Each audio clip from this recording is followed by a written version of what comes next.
Selamat pagi Bapak Ibu serta anak-anak yang terkasih di dalam Tuhan Yesus Kristus.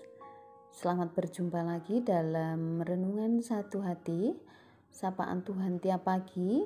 Pada hari ini Kamis 24 Agustus 2023. Sebelum kita mendengarkan firman Tuhan, kita akan buka terlebih dahulu dengan berdoa. Bapa yang Maha Kasih, pada pagi hari ini Tuhan, kami bersyukur karena Engkau senantiasa masih memberikan kesempatan untuk kami bisa bangun pagi dengan badan yang sehat.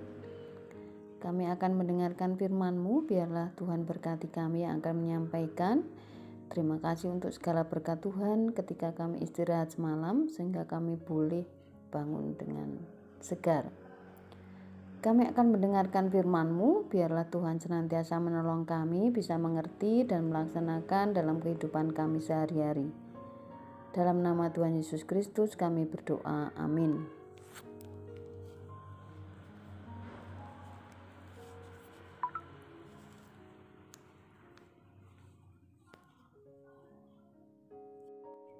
Bapak Ibu yang terkasih, firman Tuhan pada pagi hari ini diambil dari Lukas pasal 17 ayat 17 sampai 19. Pagi hari ini akan dibacakan oleh Dek Latsko dari Sekolah Minggu GKJ Condong Catur. Silahkan Dek Latsko. Bacaan firman Tuhan pagi ini terambil dari Lukas 17 ayat 17 sampai 19. Yang demikian, lalu Yesus berkata, "Bukankah ke-10 orang tadi semuanya telah menjadi tahir? Di manakah yang 9 orang itu?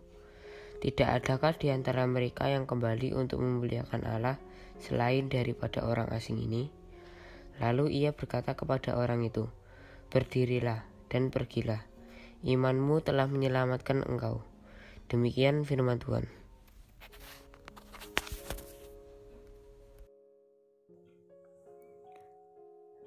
Terima kasih Dek Latsko yang hari ini sudah membacakan firman Tuhan. Kita lihat tadi, kita dengar Lukas 17 ayat 17 sampai 19. Saya akan mengulang untuk ayat 17 sampai 18. Lalu Yesus berkata, "Bukankah ke-10 orang tadi semuanya telah menjadi tahir? Di manakah yang 9 orang itu? Tidak adakah di antara mereka yang kembali untuk memuliakan Allah selain daripada orang asing ini?" Tema renungan pada hari ini berjudul "Anda termasuk yang mana?" Dalam kehidupan kita, entah mengapa kita selalu dapat menemukan orang yang selalu mengeluh dalam hidup orang ini. Sebenarnya orang ini memiliki banyak hal yang pantas untuk disyukuri, namun ia pintar sekali menemukan sebab untuk mengeluh. Bergaul dengan orang semacam ini hanya akan melemahkan semangat hidup kita. Ia tidak membawa pengaruh yang baik dalam hidup kita. Pada sisi sebaliknya, kita juga bisa menjumpai orang yang pandai berterima kasih. Walaupun ia hanya mendapat sebuah pemberian yang kecil, namun ia tidak henti-hentinya berterima kasih. Ini sebuah sikap yang sangat positif dan membuat orang lain gembira.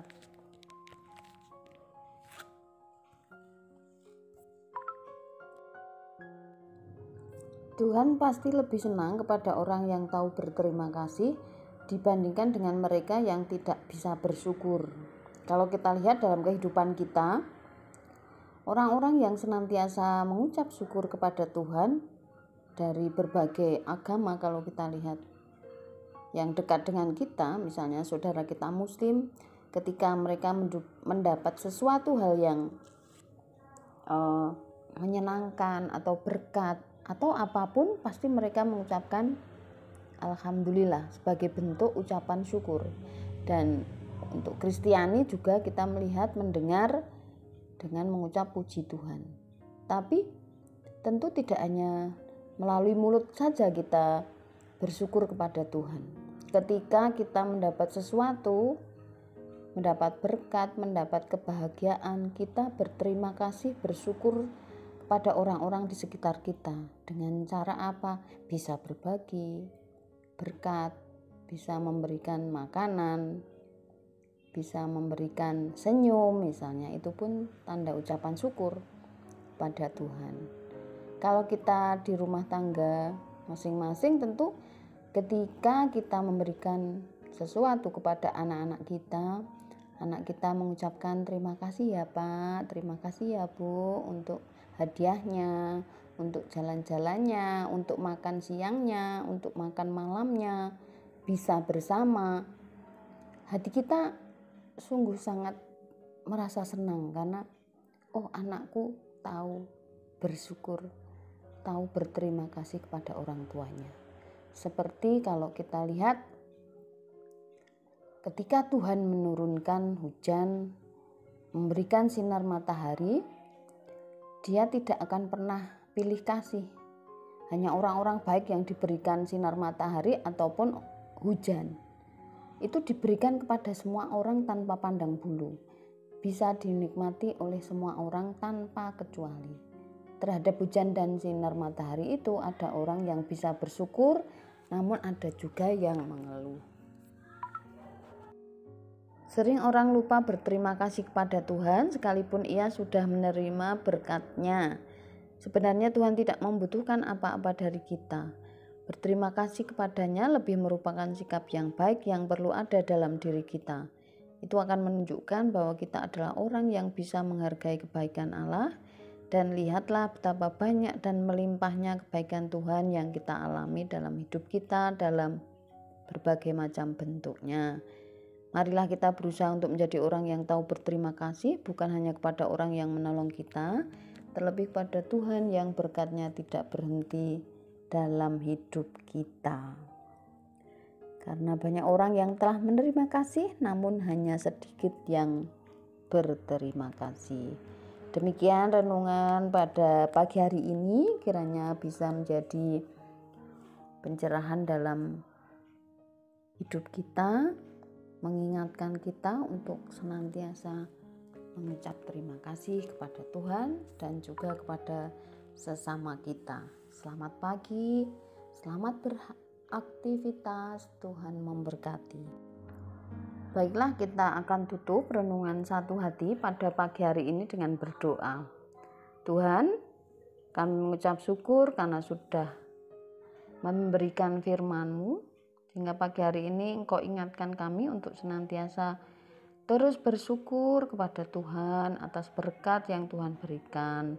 Terus bersyukur atas berkat Tuhan berupa teman, berupa saudara, berupa kebaikan yang mereka lakukan kepada kami. Kami akan kembali beraktivitas, biarlah Tuhan berkati dari awal sampai akhir nanti dengan selamat. Dalam nama Tuhan Yesus Kristus kami berdoa, amin.